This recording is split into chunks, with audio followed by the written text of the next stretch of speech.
Demi Moore est clairement le point fort du film. Elle livre une performance nuancée, puis on ressent bien la fragilité puis la détresse de son personnage. Margaret Qualley, elle, a fait un job correct dans son rôle, la version améliorée, mais son personnage manque un peu de profondeur. Ça, c'est un problème récurrent dans le film. Les idées sont bonnes, mais on dirait qu'ils n'ont pas été capables de pousser ça jusqu'au bout. Le dernier acte du film, c'est là que ça part en vrille. Jusque-là, on avait un film qui oscillait entre drame psychologique puis body horror avec une certaine retenue, malgré les longueurs puis ses répétitions. Mais vers la fin, on dirait que la réalisatrice a décidé de tout balancer dans un blender puis de le mettre en puissance maximale. Les transformations deviennent tellement exagérées qu'au lieu d'être viscérales et effrayantes, ça frôle le ridicule.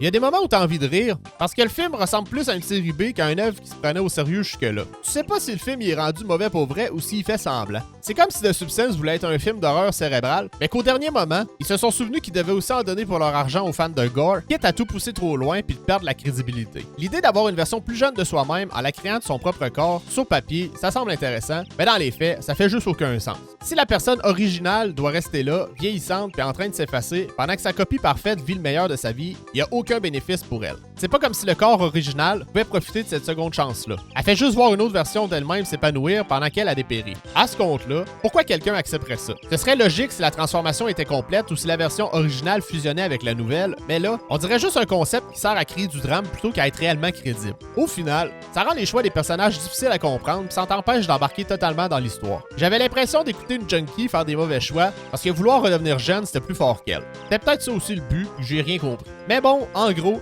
The Substance, c'est un film qui avait une prémisse en or, mais qui l'exploite pas à son plein potentiel.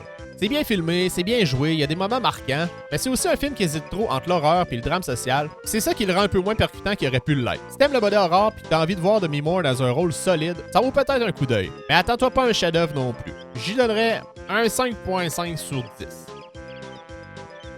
C'est ça. Bye.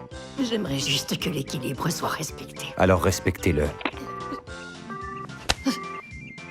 Il faut que tu le respectes, respecte.